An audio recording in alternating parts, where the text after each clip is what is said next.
So hey guys, and welcome to Amesey's Corner here at Approved Auto. Now, something a little different, maybe going back to where I started. I'm going to do just a little walk around, regular review of just kind of a strange little car here.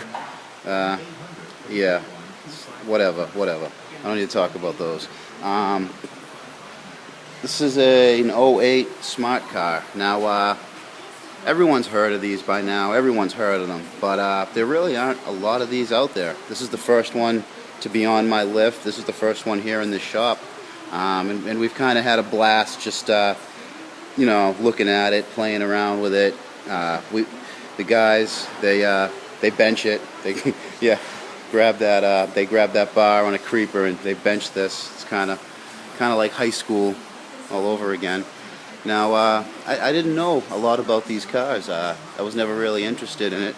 I do like micro cars. I do like small cars. This is definitely a small one. Kind of reminds me in layout and setup to the old Volkswagen, the original Beetles.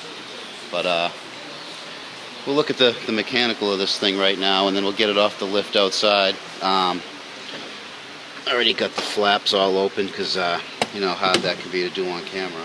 So these have, I believe it's a 45 horsepower, 3-cylinder engine. 45 horsepower. It's the same power that's in the Sonnet, although the Sonnet definitely has more torque than this. Yeah, pretty good fit and finish. I mean, it feels cheap. It feels cheap. I'd say that it's made out of Tupperware. This is steel. These sail panels, there's like the steel cage thing around it that makes them strong in a crash, but everything else is pretty plastic. These are made by a division of Mercedes-Benz, I believe. Weird locations for everything. Everything's kind of in a different spot, not quite where you would expect to find it. But it's the kind of thing you'd probably get used to. It has these paddle shifters and an automatic. Although this isn't an automatic transmission, these have a what do they call it? An automated manual, or an automated manual transmission, where the computers control the clutch. Computers control the what would be the shift linkages and quadrant going into the tranny. We'll put this up on the lift and I'll show you that. I didn't know these were rear engine and rear drive either till we got this one in. Like I said, I just never really cared enough about the car to really look into them. And what I'm seeing is some pretty neat stuff. Pretty neat car all in all. I think these new were like 11 to 13 grand. This particular one right here only has 5,000 miles on it. It's an '08, like I said.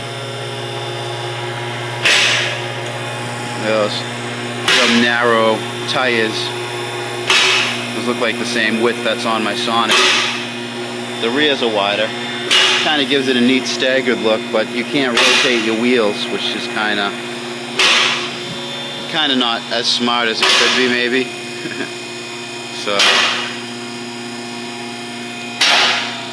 up she goes.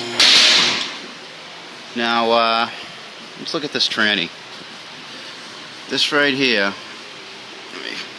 it's hard to flashlight and point and camera.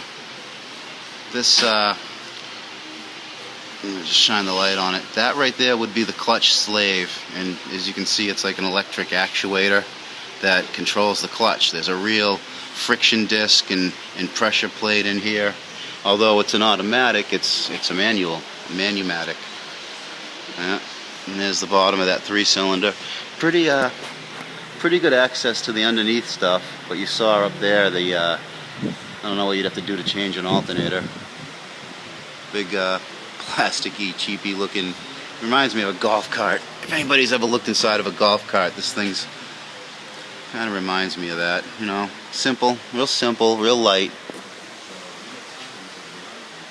All in all, pretty well put together, pretty well executed little car. I don't know what else to say about it.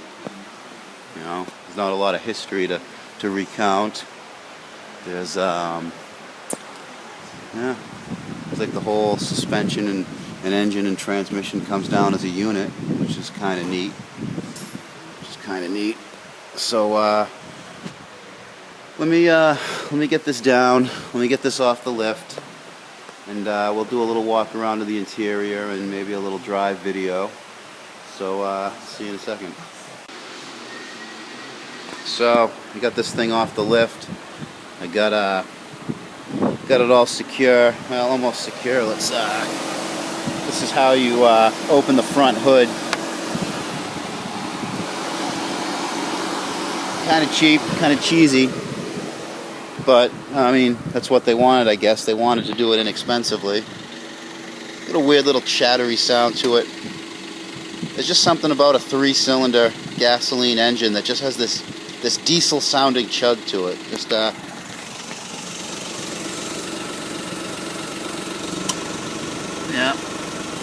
So we'll go around the lot. I don't really want to drive out on the street right now. It's pretty busy out there, and the lot's pretty dead. Now, when I first got in this car, like I said, I really didn't know anything about it. I just went for a quick road test because everything I work on, I take around, at least around the block. The reason for that is I want to listen if there's any kind of clunks or noises before I work on a car, and then, you know, if you don't road test it first and you get done and you hear some clunk, you're wondering, was that clunk there before? And that's, you know, did I cause that noise in the repair? So, you know, I drove this car, and the first thing I noticed was just the way it takes off. It feels like you can tell it's a manual transmission. You know, electrically controlled. I mean, you have engine braking for a second. Just kind of a weird feeling overall. And then shifts, just, you know, you can feel it. Push the clutch in, you can feel it lag and make the shift, but it's just a really different driving experience. These automated manual transmissions give. You know, tight car, tight suspension.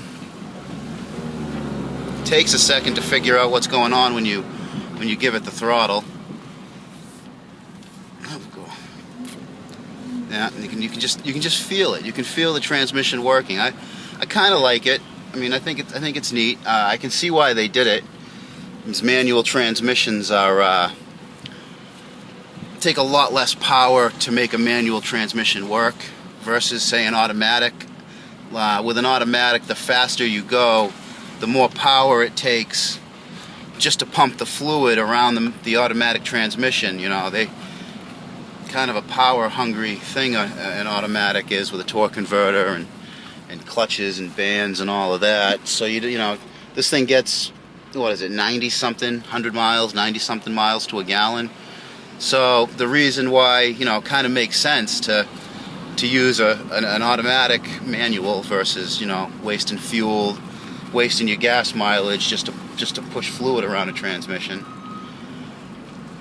Just a weird feeling thing the tranny is. Now, you know, cheap car. They wanted to keep the price low. They wanted to have really good gas mileage. Another neat thing about this car, it's one of the cleanest gasoline full, you know, not hybrid vehicles out there. I don't know the actual emissions number.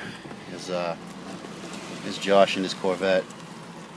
Kid's having a midlife crisis at 22. So I think we're gonna get him again. I think we're gonna get him pretty soon. So stay tuned for another Prank and Josh video. But I don't want to say too much about that. Now,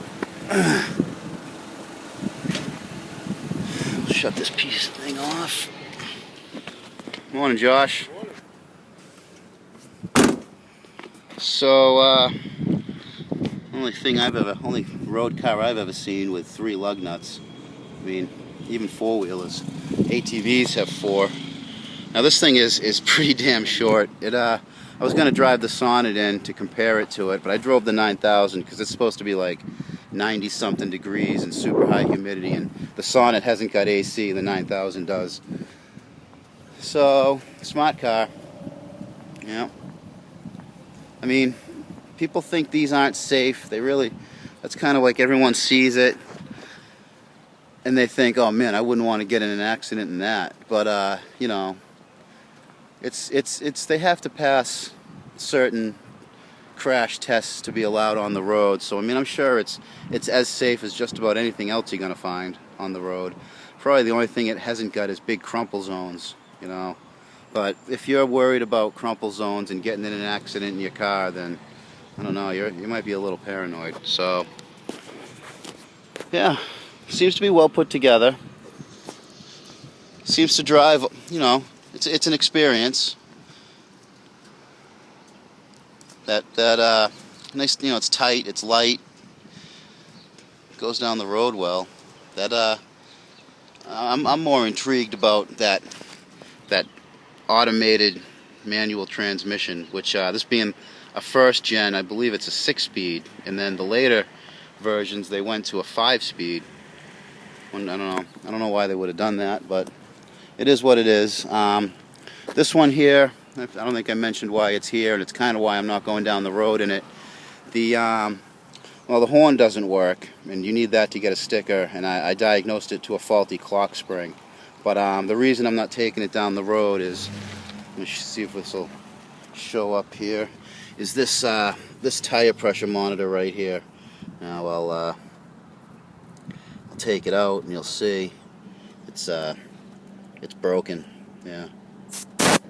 So that monitor's broken right off, and I can actually twist the Schrader valve. I really don't know what's holding that Schrader valve in there, but I don't want to have a flat tire and then have to deal with changing a tire. Which now that I think of it, I didn't see a spare anywhere in here. I didn't see a spare tire in here anywhere. I also didn't see an instant mobility kit either, which I just kind of realized. You know, an instant mobility kit like the Corvettes, the Mazda RX-8 had it too, was a bottle of Fix-A-Flat, or you know, slime or whatever, and a little pump. But yeah, I didn't see any way to change a flat tire on this car, and because of that monitor, I'm not going down the road in it. So anyways, guys, I think I've had just about enough of this little Matchbox car. Not really my cup of tea, I guess. But if I needed a cheap car and I wanted something different, you know, maybe even, I wonder if the Sonnet would fit on this. Maybe this would be a neat car to put under the Sonnet. Find a crashed one with a good underbody. I gotta take some measurements of this car before it goes. Wonder what the wheelbase is. Definitely pretty wide. Definitely a lot wider than the Sonnet. But it's got to be shorter. The Sonnet's got to be longer wheelbase, but a lot of the Sonnet's length is just the nose. Well, anyway, I'm getting off on a tangent here, guys. So yeah, Smart. They call it the 4.2 Passion. So anyway, until next time, guys, keep it out of the cabbage.